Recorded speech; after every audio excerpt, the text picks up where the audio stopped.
हमारे सामने एक क्वेश्चन आ रहा है कि गाउस का नियम क्यों पढ़ना जरूरी है। तो गाउस का नियम इसलिए पढ़ना जरूरी है कि कोई काल्पनिक बंद पृष्ठ है और उसके अंदर आवेश रखा गया और उसको अगर चाहे विद्युत क्षेत्र में रख दो या मत रखो, तो उस स्थिति में उस काल्पनिक बंद पृष्ठ से कितना विद्युत फ्लक्स गुजरेगा उसका मान निकालने के लिए गाउस का नियम हमें पढ़ना जरूरी है। ने सरफेस इंटीग्रेशन कर रहे हो तो उस स्थिति में हमें यहाँ पे एस लिखना पड़ता है।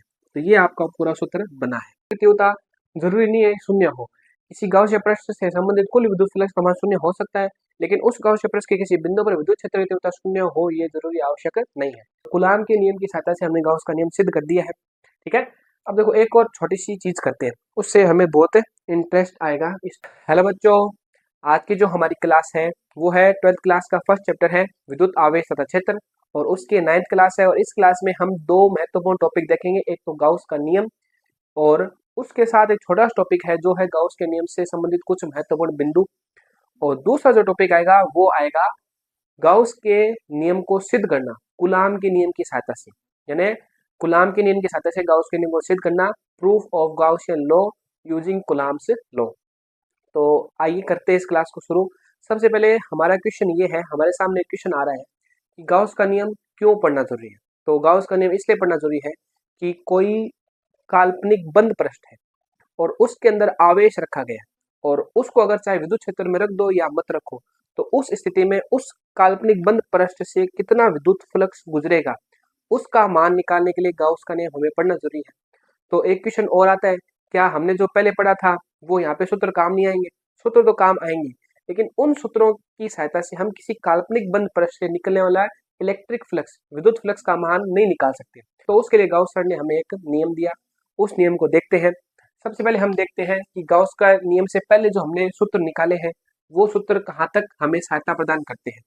एक सूत्र था, क्या था, फाई बराबर ई एस कोस थीटा, यानी एक समान विद्युत क्षेत्र है, एक समान विद्युत क्षेत्र ई है, इलेक्ट्रिक फील्ड है, उसके अंदर हमने इस प्रकार का क्या रख लिया, एक क्षेत्रफल रख दिया जिसे हम कहते हैं सरफेस। ठीक है, सरफेस एरिया मान लो, और इसमें से कितना फ्लक्स गुजर रहा है उस फ्लक्स को निकालने का सूत्र ये है। और ये इसका क्या हो गया, क्षेत्रफल सदिश हो गया, एरिया वेक्टर हो गया एस, और दोनों के बीच का एंगल कितना है, थीटा है।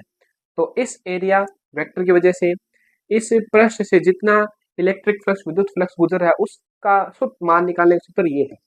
ठीक है, और अगर आपकी पृष्ठ क्या हो, अनिश्चित हो, विद्युत क्षेत्र की तीव्रता मान लो अनिश्चित है, इस प्रकार की आपकी पृष्ठ है।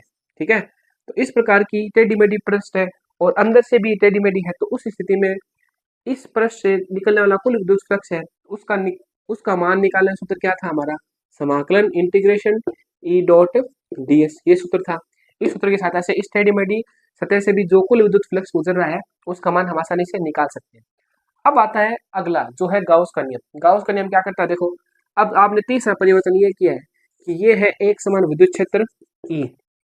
ठीक है, कोई विद्युत क्षेत्र है और उसमें आपने एक तरीके से काल्पनिक बंद पृष्ठ रख दिया, इस प्रकार से मान लो ये काल्पनिक बंद पृष्ठ रख दिया, और इस काल्पनिक बंद पृष्ठ मान लो बेलन है और इसके अंदर भी आवेश उपस्थित है इस प्रकार से। तो अब तो समस्या और बड़ी हो गई है कि इसमें से विद्युत क्षेत्र रेखा गुजर रही है। ठीक है, दूसरा ये जो अंदर आवेश बैठे हुए हैं ये भी अपना विद्युत क्षेत्र रेखा गुजारेंगे, यानी एक तरीके से इसमें से संबंधित विद्युत फ्लक्स भी निकलेगा और इधर से विद्युत फ्लक्स आ रहा है। तो इस पूरी समस्या का समाधान करने के लिए गाउस सर ने एक नियम दिया, जिसकी नियम की सहायता से हम सूत्र निकालते हैं। उस सूत्र की सहायता से हम कितना ही बड़ा काल्पनिक बंद पृष्ठ हो उसके अंदर किसी प्रकार से आवेश व्यवस्थित हो, उन आवेशों के कारण काल्पनिक बंद पृष्ठ से जितना विद्युत फ्लक्स निकल रहा है, इलेक्ट्रिक फ्लक्स निकल रहा है, उसकी वैल्यू हम आसानी से निकाल सकते हैं।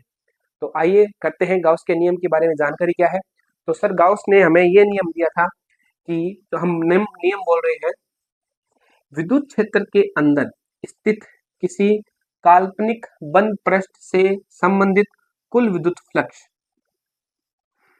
विद्युत क्षेत्र के अंदर किसी काल्पनिक बंद पृष्ठ से संबंधित कुल विद्युत फ्लक्स उस काल्पनिक बंद पृष्ठ में परिबद्ध आवेशों के बीजगणित योग और माध्यम की विद्युतशीलता के अनुपात के बराबर होता है।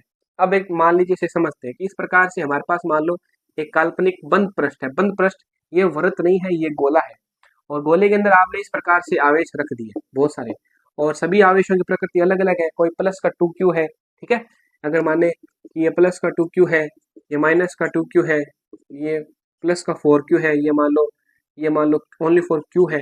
तो इन सभी आवेशों के कारण इस गोलाकार पृष्ठ से बाहर जितनी विद्युत क्षेत्र रेखा निकल रही है और कितनी विद्युत क्षेत्र रेखा अंदर आ रही है, उन सभी का कैलकुलेशन ही क्या कहलाएगा, अपना कुल विद्युत फ्लक्स कहलाएगा।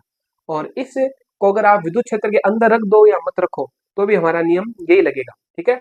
तो किसी काल्पनिक बंद पृष्ठ को अगर हम विद्युत क्षेत्र के अंदर रखें और उसके अंदर भी आवेश उपस्थित है और वो आवेश एक तरीके से ढके हुए हैं, इस गोलाकार काल्पनिक बंद पृष्ठ के सहायता से ये आवेश ढके हुए हैं, तो इस काल्पनिक बंद पृष्ठ से संबंधित विद्युत कुल विद्युत फ्लक्स जिसको हम फाई ई से प्रदर्शित कर रहे हैं, उसका मान क्या होगा, परिबद्ध आवेशों के बीजगणित योग, यानी इस गोलाकार वस्तु गोलाकार काल्पनिक पृष्ठ के अंदर जो आवेश है उनका एक तरीके से बीजगणित योग कर लो। और आपने इस गोले को किस प्रकार के माध्यम में रखा है, शुरुआत में हम मानते हैं निर्वात माध्यम में रखा गया है, तो इस गोले से निकलने वाला कुल विद्युत फ्लक्स का मान ये होगा, phi E is equal to summation q upon epsilon naught. तो ये आता है गाउस सर ने जो हमें सूत्र दिया था उसका मान, ठीक है। और अगर इस गोलाकार जो काल्पनिक गाउसीय पृष्ठ है, जो हम ये पृष्ठ ले रहे हैं ना, गोलाकार काल्पनिक गाउसीय पृष्ठ, इसे गाउसीय पृष्ठ बोलते हैं।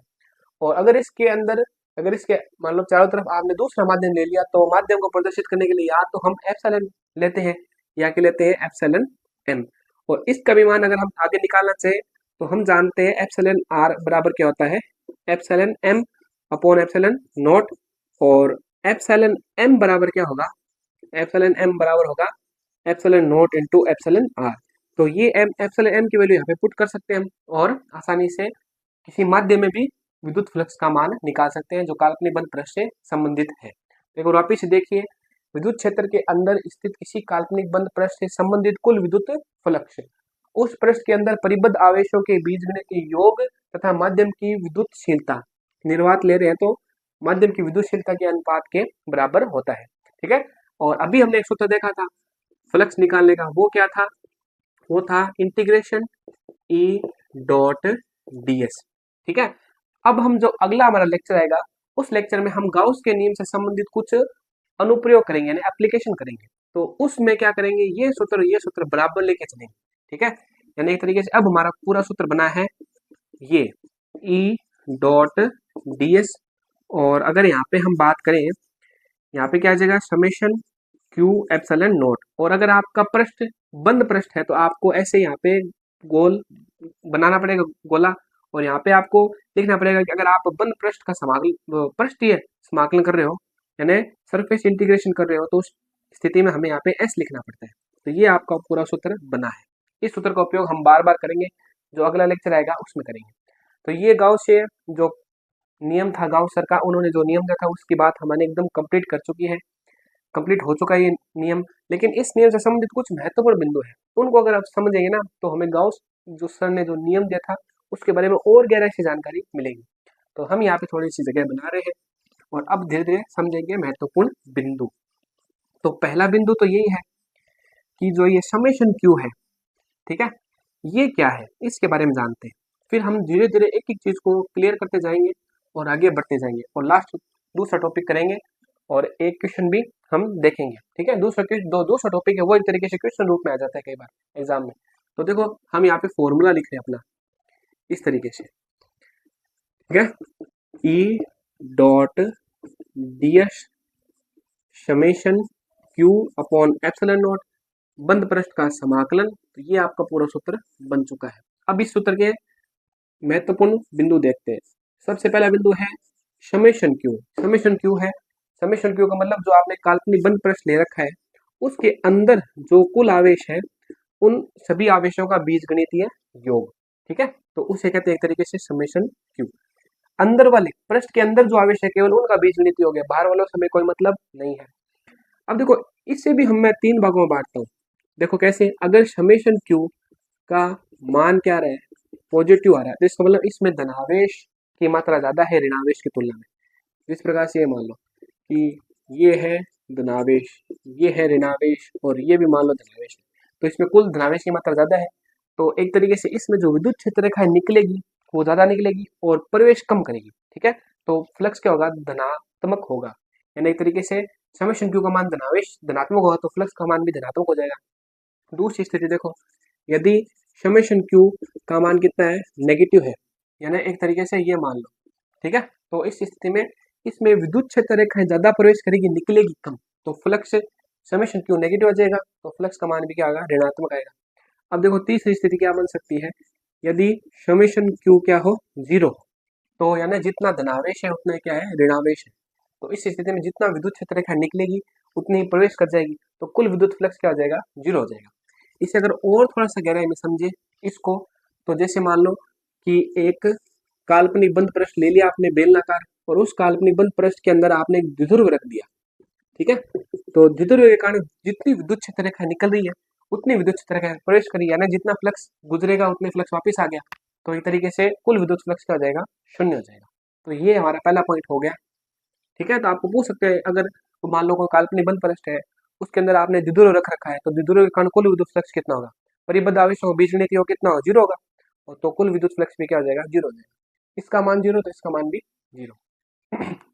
दूसरा पॉइंट देखते हैं। दूसरा पॉइंट हमारा ये है कि एक तरीके से हम यहाँ पे बार बार बोल रहे हैं कुल विद्युत फ्लक्स। कुल विद्युत फ्लक्स क्या होता है वो देखिए, जैसे मान लो कि ये हमारा एक समान विद्युत क्षेत्र है, इसके अंदर आपने ये काल्पनिक बंद पृष्ठ रख दिया, तो इसमें जितनी फ्लक्स प्रवेश कर रहा है वो फ्लक्स लेते हैं हम माइनस का, ऋणात्मक, और इसमें से जितना फ्लक्स बाहर निकल रहा है वो क्या लेते हैं, प्लस का। तो इन प्लस और माइनस का कुल योग ही क्या कहलाता है, कुल विद्युत फ्लक्स कहलाता है। यानी पृष्ठ से निर्गत जो फ्लक्स होता है उसे लेते हैं धनात्मक, और पृष्ठ में जो प्रवेश फ्लक्स है उसे क्या लेते हैं, ऋणात्मक लेते हैं, और उन दोनों का कुल योग ही क्या कहलाता है, कुल विद्युत फ्लक्स कहलाता है। अब बात करते हैं तीसरे पॉइंट की, जो हमारा गाउसियन पृष्ठ है उसकी बात करते हैं। देखो जैसे मान लो कि थोड़ा सा और डिटेल में जा रहा हूँ, कि मान लो कोई बिंदु आवेश है, उसको ढकने के लिए हमें एक तरीके से गाउसियन पृष्ठ लेना पड़ेगा, वो काल्पनिक होगा। तो इसको ढकने के लिए हम बेलन भी ले सकते हैं, घन भी ले सकते हैं, घनाभ भी ले सकते हैं, गोला ले सकते हैं, कुछ भी ले सकते हैं, लेकिन हमें गाउसियन पृष्ठ चाहिए सममित। सममित का मतलब उसमें सिमेट्री होनी चाहिए, यानी उसको बीच में से कहीं काटे तो यहाँ पे और यहाँ पे जो हिस्सा उसका बनेगा वो क्या होना चाहिए, बराबर होना चाहिए। या ऐसे बोलो कि आवेश से उसके जो पृष्ठ है उसकी प्रत्येक बिंदु की दूरी क्या होनी चाहिए, समान होनी चाहिए। तो बिंदु आवेश के कारण जो गाउसियन पृष्ठ होता है वो एक तरीके से गोलाकार गाउसियन पृष्ठ सबसे बढ़िया गाउसियन पृष्ठ माना जाता है। स्वैच्छिक रूप से हम कुछ भी ले सकते हैं, ठीक है। इसी प्रकार से मान लो तार पर आवेश है, तार पर आवेश है, तो तार पर आवेश है तो इस तार को एकदम बढ़िया तरीके से परिबद्ध करने के लिए बेलनाकार गाउसियन पृष्ठ सबसे बेस्ट होता है। आया समझ में। इसी प्रकार से मान लो कि एक चीज और है, कि मान लो कोई एक समान आवेशित चादर है, तो एक समान आवेशित चादर है तो उसे को भी ढकने के लिए हम एक तरीके से बेलनाकार गाउसियन पृष्ठ की रचना करते हैं, उनके आवेशों को परिबद्ध करने के लिए। तो जो हम पृष्ठ ले रहे हैं, जिस काल्पनिक पृष्ठ की आप कल्पना कर रहे हो बार बार, उस पृष्ठ का नाम क्या है, गाउसियन पृष्ठ है, ठीक है। उसकी आकृति कैसी भी हो सकती है, लेकिन हमें लेना इस प्रकार से है कि वो गाउसियन पृष्ठ एक तो आवेशों को एकदम बढ़िया तरीके से परिबद्ध करके ढक दे, और उसकी सममितता होनी चाहिए। यानी अगर हम एक तरीके से बेलन को इस बीच में से काटे ना, तो ऊपर हिस्सा बराबर मिलेगा, नीचे हिस्सा बराबर मिलेगा, तो एक तरीके से वैसे सममितता आनी चाहिए। तीसरा चौथा पॉइंट हमारा तीन पॉइंट हो चुके सममितता वाला, और चौथा पॉइंट हमारा है कि जो आवेश है गाउसियन पृष्ठ के अंदर उनकी विशेषता की बात करते हैं। मान लो ये इस प्रकार गाउसियन पृष्ठ है, इसके अंदर बहुत सारे आवेश उपस्थित है, ठीक है, इस प्रकार से आवेश उपस्थित है। तो ये जो एक तरीके से गाउसियन पृष्ठ है, या इसको थोड़ा सा और सरल बनाए कि मान लो ये बिंदु आवेश है, इस बिंदु आवेश को ढकने के लिए हमने एक गोलाकार गाउसियन पृष्ठ ले लिया, तो इस गोलाकार गाउसियन पृष्ठ से जितना विद्युत से फ्लक्स गुजरेगा उतना विद्युत फ्लक्स इस छोटे गोले में से गुजरेगा, उतना विद्युत फ्लक्स इस गोले में से गुजरेगा, उतना विद्युत फ्लक्स अगर आप त्रिभुज वाला गाउसियन पृष्ठ ले लो तो उसमें से गुजरेगा, फ्लक्स का मान तो बराबर गुजरेगा, ठीक है, फ्लक्स का मान तो क्या होगा, बराबर गुजरेगा। तो हमारा कहने मतलब ये है कि गाउसियन पृष्ठ के अंदर उपस्थित आवेश है, वो उस आवेश पर एक तरीके से जितना फ्लक्स गुजरेगा वो गुजरेगा, उसके लिए गाउसियन पृष्ठ की आकृति, आकार, क्षेत्रफल निर्भर नहीं करता। अगर आप छोटा गोला लोगे तो उतना फ्लक्स का मान होगा, यानी गाउसियन पृष्ठ से संबंधित कुल विद्युत फ्लक्स का मान गाउसियन पृष्ठ की आकृति, आकार या क्षेत्रफल पर निर्भर नहीं करता। केवल निर्भर करता है तो परिबद्ध आवेशों पर निर्भर करता है, आवेशों की मात्रा पर निर्भर करता है, आवेशों की प्रकृति पर निर्भर करता है, साथ साथ माध्यम पर निर्भर करता है, आपने कौन सा माध्यम ले रखा है, ठीक है। तो इस प्रकार से एक चीज और, जो गाउसियन पृष्ठ है उसके अंदर आवेश अगर गति कर रहे हैं ना, अंदर अंदर अगर आवेश गति कर रहे हैं तो उससे भी विद्युत फ्लक्स के मान में कोई फर्क नहीं पड़ेगा। अंदर आवेश कैसी वितरित हो, अंदर आवेश को कैसे बिखेर दो, उससे कोई फर्क नहीं पड़ेगा। क्यों? क्योंकि एक तरीके से इसमें जो फ्लक्स गुजरेगा वो तो गुजरेगा, आवेश गति करे चाहे नहीं करे। इस तरीके से हम ये बोलते हैं गाउस का नियम कूलाम के नियम से ज्यादा बड़ा नियम है, क्योंकि कूलाम का नियम केवल स्थिर आवेशों पर लगता है और गाउस का नियम क्या लगता है, गतिशील आवेशों भी लगता है। कब? जब गाउसीय पृष्ठ के अंदर आवेश उपस्थित गति कर रहे हो, बाहर वाले आवेशों से हमें कोई मतलब नहीं है। ये बिंदु हुआ। दूसरा, अभी हमने देखा था कि मान लो जो द्विध्रुव वाला एग्जाम्पल लिया था कि एक समान विद्युत क्षेत्र है, उसमें आपने एक तरीके से इस प्रकार से आवेश ले लिया, ठीक है। तो अगर जितना फ्लक्स इसमें से गुजरेगा, प्रवेश कर रहा है, उतना फ्लक्स क्या रहा है, एक तरीके से बाहर निकल रहा है, तो कुल विद्युत फ्लक्स का मान क्या हो जाएगा, कुल विद्युत फ्लक्स का मान क्या हो जाएगा, 0 हो जाएगा। या फिर आप ऐसे कह दो कि अगर अंदर द्विध्रुव है तो द्विध्रुव का जितनी विद्युत क्षेत्र रेखा है निकलेगी प्लस के कारण, उतनी विद्युत क्षेत्र रेखा माइनस के कारण क्या हो जाएगी, प्रवेश कर जाएगी। तो इस प्रकार से इस गाउस पृष्ठ से संबंधित कुल विद्युत फ्लक्स भी क्या हो जाएगा, 0 हो जाएगा। ये बिंदु की बात हुई, ठीक है। अब गाउस का नियम है वो एक तरीके से वर्ग व्युत्क्रम नियम, यानी जो सदिश क्षेत्र होते हैं उनके वर्ग व्युत्क्रम नियम जहाँ पे लागू होता है वहीं पर गाउस का नियम लागू होता है। जैसे वर्ग व्युत्क्रम नियम मतलब कूलाम के नियम के लिए हम गाउस का नियम हेल्प ले सकते हैं, ठीक है। अगला बिंदु है कि जो एक तरीके से गाउस का नियम है जो बंद पृष्ठ से बाहर, देखो बंद पृष्ठ से बाहर इधर आवेश है, अंदर कितने आवेश हो चाहे कोई दिक्कत नहीं है, ठीक है। बंद पृष्ठ से बाहर इतने आवेश है, तो उन बंद पृष्ठ से बाहर जो आवेश है उन आवेशों के कारण जो विद्युत फ्लक्स इसमें से गुजरेगा, जितना प्रवेश करेगा उतना ही गुजर रहा है, जितना प्रवेश कर रहा है उतना ही गुजर रहा है। यानी काल्पनिक बांध जो काल्पनिक गाउसीय पृष्ठ है उससे बाहर उपस्थित आवेशों के कारण इसके फ्लक्स इससे संबंधित कुल विद्युत फ्लक्स के मान में कोई फर्क नहीं पड़ेगा। क्यों? क्योंकि जितने आए उतने निकल गए, तो उनके कारण तो कुल विद्युत फ्लक्स 0 हो गया। केवल बंद पृष्ठ के अंदर जो आवेश बैठे हैं ना, उनके कारण कुल विद्युत फ्लक्स का मान हम निकालते हैं, बाहर उपस्थित आवेश के कारण विद्युत फ्लक्स का मान नहीं निकालते। वापिस से देखिए, काल्पनिक बंद पृष्ठ के बाहर स्थित आवेशों के कारण हम विद्युत फ्लक्स का मान नहीं निकालते, क्योंकि जितनी विद्युत क्षेत्र रेखा है उसमें उसके कारण प्रवेश करेगी उतनी बाहर निकल जाएगी, यानी जितना फ्लक्स प्रवेश करेगा उतना बाहर निकल जाएगा, तो उनका कुल योग हमेशा क्या होगा, 0 होगा। तो बाहर उपस्थित आवेशों के कारण इसके फ्लक्स में कोई प्रभाव नहीं पड़ता। अब देखिए एक चीज और कि अगर मान लो कि एक मान लो काल्पनिक बंद पृष्ठ है, ठीक है, गाउसीय पृष्ठ है, और इसमें आपने क्या कर रख दिया, द्विध्रुव रख दिया, तो इस का परिबद्ध आवेशों का बीजगणितीय योग कितना हो गया, परिबद्ध आवेशों का बीजगणितीय योग कितना हो गया, 0 हो गया। तो फ्लक्स का मान भी कितना हो जाएगा, फ्लक्स का मान 0 हो जाएगा। समेशन क्यू का मान 0 रखो तो यहाँ पे भी 0 आ जाएगा, ठीक है।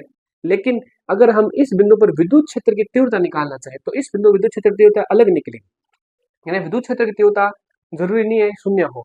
इसी गाउसीय पृष्ठ से संबंधित कुल विद्युत फ्लक्स का मान 0 हो सकता है, लेकिन उस गाउसीय पृष्ठ के किसी बिंदु पर विद्युत क्षेत्र की तीव्रता 0 हो ये जरूरी आवश्यक नहीं है, क्योंकि यहाँ पे हम विद्युत क्षेत्र की तीव्रता निकाल सकते हैं, ठीक है।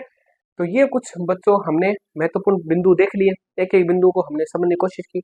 अब निकालते हम कूलाम के नियम की सहायता से गाउस के नियम की उत्पत्ति करते हैं। दूसरा टॉपिक हमारा ये है कि कूलाम के नियम की सहायता से हमें गाउस का नियम सिद्ध करना है, ठीक है। अगर इसको सिंपल वे में समझे तो जैसे मान लो कि एक बिंदु आवेश है, ठीक है, बिंदु आवेश के कारण विद्युत क्षेत्र की तीव्रता का सूत्र हमने निकाला था कि Q बट्टा में R² निकाला था, ठीक है। तो इस सूत्र की सहायता से हमें ये चीज लेके आनी है, ये चीज हमें लेके आनी है, समेशन Q बट्टा में एप्सिलॉन 0 कह दो या आप कह दो Q बट्टा में एप्सिलॉन 0। ये चीज हमें इस सूत्र की सहायता से ये चीज प्रूफ करनी है, तो ये हमारा टारगेट है। तो देखो सबसे पहले हम लेते हैं एक बिंदु आवेश, जिस पर एक बिंदु आवेश है जिसका मान कितना है, Q आवेश है उसका, ठीक है। और इसको हमें गाउस का नियम सिद्ध करना है, तो इसको पहले क्या करना पड़ेगा, परिबद्ध करना पड़ेगा। तो इसको हमने एक गोलाकार गाउसीय पृष्ठ की सहायता से परिबद्ध कर लिया, ठीक है। गाउसियन सरफेस ले लिया जो कि है स्फीयर यानी गोलाकार है। इस प्रकार से हमने गाउसीय पृष्ठ ले लिया गोलाकार। अगर पूरा गोला सही तरीके से बनाए, इस प्रकार से हम पूरा गोला एक तरीके से बना सकते हैं।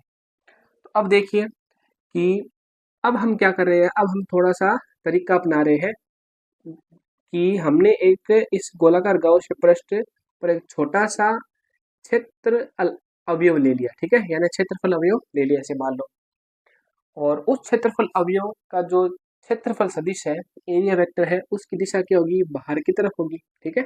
यानी एक तरीके से डेल एस सदिश की दिशा ये है, और बिंदु आवेश के कारण इस क्षेत्रफल सदिश और जो एक तरीके से विद्युत क्षेत्र की तीव्रता दिशा है वो भी क्या होगी, बाहर की तरफ होगी, क्योंकि अगर हमने प्लस आवेश ले रखा है तो इस पर विद्युत क्षेत्र की तीव्रता दिशा भी क्या होगी, एक तरीके से बाहर की तरफ ऐसे होगी। ठीक है, यानी ई भी बाहर की तरफ है और डेल एस भी बाहर की तरफ है। तो दोनों के मध्य अगर कोण की बात करें तो दोनों के मध्य कोण कितना आ जाएगा, 0 डिग्री आ जाएगा, यानी थीटा कितना है, 0 डिग्री है। और अगर हम ये देखें कि एक तरीके से ये जो अल्पांश है ये इस प्रकार से इस पर अपना कोण अंतरित कर रहा है, जो यहाँ पे कोण अंतरित होगा उसे आप डी ओम से प्रदर्शित कर रहे हो, लेकिन हमें इस डी ओम की जरूरत नहीं पड़ेगी। और ये तरीके से होता है क्या, कोण ये होता है ठोस कोण या घन कोण, जिसका मात्रक होता है स्टेरेडियन।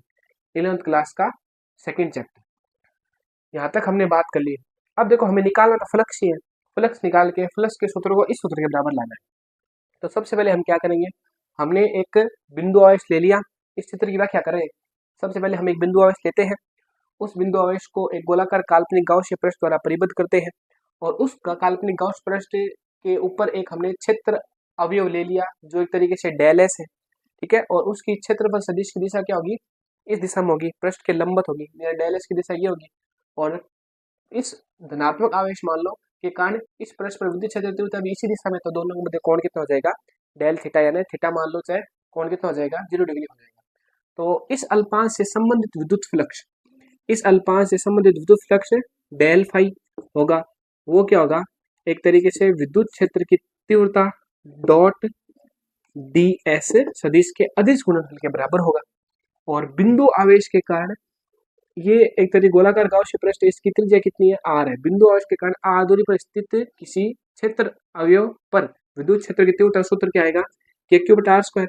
और के का अगर मान रखो तो वो कितना होता है, 1/4 पाई एप्सिलॉन 0। और आवेश यहाँ पे क्या ले रखा है, आवेश ले रखा है क्यू, और यहाँ से यहाँ तक दूरी कितनी है, आर स्क्वायर है। तो ये सूत्र हमारा आ चुका। ठीक है, अब देखो और हम देखें तो इस की दिशा को दर्शाने के लिए हम एक तरीके से एकांक सदिश ले रहे हैं, वो क्या है, आर कैप है। ठीक है, आर कैप में एकांक सदिश की दिशा क्या होगी, एकांक सदिश दिशा, एकांक सदिश की दिशा ई की दिशा को प्रदर्शित कर रही है। ठीक है, और बीच में डॉट गुना है और एक तरीके से डेल एस वेक्टर आ गया। अब देखो इनके मध्य अदिश गुणा हो रहा है। ठीक है, इनके मध्य अदिश गुणा होगा, तो देखो अदिश गुणा होगा r cap dot del s. Del क्यों ले रहे हैं, ये डेल हमने इसलिए लिया है क्योंकि आपका जो अल्पांश है वो छोटा है, क्षेत्रफल जो छोटा है, तो उसमें से गुजरेगा जो फ्लक्स वो भी छोटा होगा, और क्षेत्रफल भी छोटा है तो उसको भी हमने डेल एस से प्रदर्शित कर दिया। छोटे के लिए हम डेल लेते हैं। ठीक है, अगर राशि और छोटी होगी तो डी लेंगे। अब हम देखो यहाँ पे क्या कर रहे हैं, इनका अदिश गुणा कर रहे हैं, तो एकांक सदिश का मापांक आएगा और डेल एस का क्या आ जाएगा, डेल एस वेक्टर का मापांक आ जाएगा मान लो। और दोनों के मध्य कोण कितना है, 0 डिग्री, तो कोस 0 का मान कितना होता है, 1 होता है। तो इस प्रकार से r cap dot del s vector का मान कितना आएगा, इसका मापांक तो होगा 1, इसका आ जाएगा डेल एस, और इसका मान कितना होता है, 1 होता है। तो इसका टोटल मान कितना आ गया, डेल एस आ गया, इस राशि का टोटल मान। तो अब हम यहाँ पे क्या लिख सकते हैं, हम यहाँ पे लिख सकते हैं 1/4 पाई एप्सिलॉन 0 क्यू बट्टा में r square into del s, ये हो गया डेल फाई का मान। अब देखो हमें तो इस गोलाकार गाउसीय पृष्ठ से गुजरने वाला कुल विद्युत फ्लक्स चाहिए, तो हम क्या करेंगे, हम एक तरीके से यहाँ पे और अल्पांश बनाते जाएंगे, और अल्पांश तब तक बनाते जाएंगे जब तक कि एक तरीके से पूरा पृष्ठ को हम कवर नहीं कर ले। ठीक है, यानी इस अल्पांश के कारण जो विद्युत फ्लक्स था उसका मान इस सूत्र की सहायता से आ गया। और अगर हम बोले कि इस प्रकार के बहुत सारे अल्पांश हमने काट लिए और सभी अल्पांशों के कारण जो विद्युत फ्लक्स है वो जोड़ दो, तो वो कुल विद्युत फ्लक्स क्या होगा, पूरे गोलाकार गाउसीय पृष्ठ से गुजरने वाला कुल विद्युत फ्लक्स के क्या होगा, बराबर होगा। तो उसको दर्शाने के लिए हम क्या करते हैं, हम यहाँ पे समेशन लेंगे। ठीक है, यानी समेशन डेल फाई बराबर क्या हो जाएगा, समेशन 1/4 पाई एप्सिलॉन 0 क्यू बट्टा r square del s. Summation क्या बता रहा है कि गोलाकार गाउसीय पृष्ठ से गुजरने वाला कुल विद्युत फ्लक्स, और कुल विद्युत फ्लक्स को हम बाद में फाई से प्रदर्शित करेंगे। ठीक है, अब देखो ये राशि नियत है और ये भी राशि नियत है। ये तो नियत है ही कि ए का मान है, क्यू का मान भी नियत है, और आर स्क्वायर भी एक तरीके से इस जो गोला बिंदु आवेश है इसके कारण गोले की जो त्रिज्या है तो वो क्या एक तरीके से वो भी नियत है। तो इन सभी नियत राशियों को बाहर रखेंगे हम इस तरीके से, क्यू अपॉन आर स्क्वायर। अब समेशन किस पे लग जाएगा, समेशन लगेगा डेल एस पर। डेल एस तो एक तरीके से गोलाकार गाउस पृष्ठ का छोटा सा अल्पांश का क्षेत्रफल का मान है, और समेशन क्या बता रहा है, समेशन बता रहा है कि पूरे गोलाकार गाउस पृष्ठ का कुल क्षेत्रफल।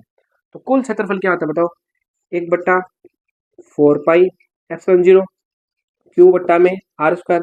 और अगर आप यहाँ पे बोलो कि गोलाकार गाउस पृष्ठ का कुल क्षेत्रफल समेशन डेल एस, ठीक है, वो क्या हो जाता है 4 पाई आर स्क्वायर। तो यहाँ पे आप जैसे 4 पाई आर स्क्वायर रखोगे तो 4 पाई से 4 पाई गया, आर स्क्वायर से आर स्क्वायर गया, तो कुल विद्युत फ्लक्स बिंदु आवेश के कारण गोलाकार गाउस पृष्ठ से गुजरने वाला कुल विद्युत फ्लक्स का मान कितना आ गया, क्यू बट्टा एप्सिलॉन नॉट आ गया, यानी ये आ गया इसके बराबर। और यही चीज हमें सिद्ध करनी थी, ठीक है, ये चीज हमें सिद्ध करनी थी। देखो हमने यहाँ पे एक तरीके से कूलाम का नियम ले लिया के क्यू बटा आर स्क्वायर। इस नियम की सहायता से चलते चलते हमने ये नियम सिद्ध किया, यानी गाउस का नियम सिद्ध कर दिया। तो बिंदु आवेश, अगर आपका आवेश मान लो और ज्यादा होता है तो यहाँ पे आप आवेश प्लस माइनस करके, अगर आवेश बहुत ज्यादा है तो आप यहाँ पे क्या कर सकते हो, समेशन क्यू भी लगा सकते हो, उससे कोई फर्क नहीं पड़ेगा। हमने यहाँ पे एक ही आवेश ले रखा था तो उसका सूत्र ये बन गया। तो कूलाम के नियम की सहायता से हमने गाउस का नियम सिद्ध कर दिया है, ठीक है। अब देखो एक और छोटी सी चीज करते हैं, उससे हमें बहुत इंटरेस्ट आएगा इस टॉपिक को समझने में। जैसे मान लो एक समान विद्युत क्षेत्र है और उसमें एक बेलनाकार काल्पनिक गाउसीय पृष्ठ दे दिया, ठीक है, आप नोट करते जाना, वीडियो को पॉज करके। बेलनाकार गाउसीय पृष्ठ ले लिया, उसमें से गुजरने वाला कुल विद्युत फ्लक्स का मान निकालना। देखो जैसे आपकी बुक का भी दे रखा है एनसीईआरटी में, एक समान विद्युत क्षेत्र है, ठीक है, इसमें इस प्रकार से आपने बेलनाकार गाउसीय पृष्ठ ले लिया, ठीक है, सिलेंड्रिकल जो आकृति का गाउसियन सरफेस ले लिया, एक समान विद्युत क्षेत्र है, इसमें से गुजरने वाला कुल विद्युत फ्लक्स निकालना है, और कुल विद्युत फ्लक्स का मान 0 होगा, ये भी हमें सिद्ध करना है। तो देखो हमारे पास सूत्र क्या है, फाई बराबर बंद पृष्ठ का समाकलन, समाकलन करना पड़ेगा, इंटीग्रेशन करना पड़ेगा सरफेस, ठीक है, सरफेस इंटीग्रेशन करना पड़ेगा। तो E vector dot ds vector, और यहाँ पे क्या आ जाएगा, ये एक हमारा सूत्र था। तो एक तरीके से हम समेशन क्यू बोले तो इसके अंदर परिबद्ध आवेशों का बीजगणितीय योग 0 है, तो यहाँ पे आप 0 रखो तो फ्लक्स का मान भी 0 हो गया। तो एक तरीके से ये सिद्ध तो हो गया गाउस के नियम से, लेकिन हमें इस सूत्र की सहायता से इसको एक तरीके से यहाँ पे कुल विद्युत फ्लक्स है जो गुजर रहा है, कुल विद्युत फ्लक्स, उसका मान 0 निकालना है। तो देखो हम करते हैं, देखो ये बंद पृष्ठ का समाकलन है, तो अब इस बंद पृष्ठ के समाकलन को खोलते हैं, यानी इस बेलनाकार गाउसीय पृष्ठ है, इसके 3 टुकड़े करते हैं। एक तो मान लो ये वाला हो गया, ठीक है, ये मान लो S1 है, और इसका एक तरीके से जो ये सतह है इसका क्षेत्रफल क्या है, S है, मान लो सतह का नाम हमने S1 दे दिया जिसका क्षेत्रफल S है, इस सतह का नाम मान लो S2 दे दिया और इसका जो क्षेत्रफल है वो क्या है, वो भी S है, और इस सतह का नाम मान लो S3 है, ठीक है, S3 है, और इसका जो क्षेत्रफल आएगा उसकी बात हम बाद में करेंगे। अब देखो इसको हम खोलते हैं समाकलन को, तो पहले पृष्ठ से गुजरने वाला विद्युत फ्लक्स प्लस दूसरे पृष्ठ से गुजरने वाला विद्युत फ्लक्स प्लस तीसरे पृष्ठ से गुजरने वाला विद्युत फ्लक्स को हम इस प्रकार से प्रदर्शित कर सकते हैं, ठीक है। देखो पहला पृष्ठ ये है, और पहले पृष्ठ का जो विद्युत क्षेत्र तीव्रता भी इसी दिशा में है, और क्षेत्रफल अल्पांश माने तो क्षेत्रफल अल्पांश भी क्या इसी दिशा में, दोनों एक दिशा में। ये पृष्ठ है तो इसका क्षेत्रफल अल्पांश भी इसी दिशा में, विद्युत क्षेत्र तीव्रता भी इसी दिशा में। तो ई डी एस करें, ठीक है, तो देखो एक तरीके से हम ई डी एस करें तो ई डी एस आएगा कोस 0, दोनों दिशा समान है, कोस 0 का मान क्या होता है, 1 होता है। E D S cos theta होता है, देखो यहाँ पे आप लिख सकते हैं ई डी एस कोस 0। और दूसरे के लिए क्या होगा, दूसरे के लिए भी मान लो ये क्षेत्रफल अल्पांश इस दिशा में होगा और विद्युत क्षेत्र तीव्रता इस दिशा में, तो दोनों के मध्य कोण कितना है, 180 डिग्री है। तो ई डी एस कोस 180। अब ये देखो इसका क्षेत्रफल अल्पांश क्या है, ऊपर की तरफ है, और विद्युत क्षेत्र तीव्रता क्या है, इस दिशा में, तो दोनों के मध्य कोण कितना आ रहा है, 90 डिग्री आ रहा है। देखो बेलन है, बेलन, ठीक है, इस प्रकार से बेलन है, तो बेलन के प्रत्येक जो वक्र पृष्ठ है उस पर विद्युत जो क्षेत्रफल अल्पांश दिशा इस दिशा में होगी और विद्युत क्षेत्र तीव्रता इस दिशा में होगी। तो हमेशा हर बेलनाकार गाउसीय पृष्ठ है तो उसका जो वक्र पृष्ठ है उसके हर बिंदु पर विद्युत क्षेत्र तीव्रता और क्षेत्रफल अल्पांश दिशा के मध्य 90 डिग्री कोण होता है, ठीक है। तो इस प्रकार से यहाँ पे क्या आएगा, ई डी एस कोस 90, कोस 90 का मान 0 होता है, तो ये मान हो गया 0। अब देखो इसमें हम क्या कर सकते हैं, इसमें ई को बाहर ले सकते हैं क्योंकि विद्युत क्षेत्र तीव्रता एक समान है इस पूरे पृष्ठ में और इस पूरे पृष्ठ में, ई को बाहर ले लिया, लाइट गई, और ds लिख दिया, cos 0 का मान 1 हो गया। और इसी प्रकार देखो cos 180 का मान कितना होता है, -1 होता है, तो हम -1 इधर ले लेंगे और 1 को बाहर ले लेंगे, ये हो जाएगा ds। अब देखो ये ds क्या है, हमने शुरुआत में छोटा सा अल्पांश लिया था, उस अल्पांश का क्षेत्रफल है ds। अगर आप पूरे पृष्ठ का क्षेत्रफल की बात करो तो वो उसको प्रदर्शित कौन कर रहा है, उसको प्रदर्शित कर रहा है इंटीग्रेशन ds। तो इस पूरे पृष्ठ का क्षेत्रफल क्या हो जाएगा, s हो जाएगा, जो हमने शुरुआती मान रखा है।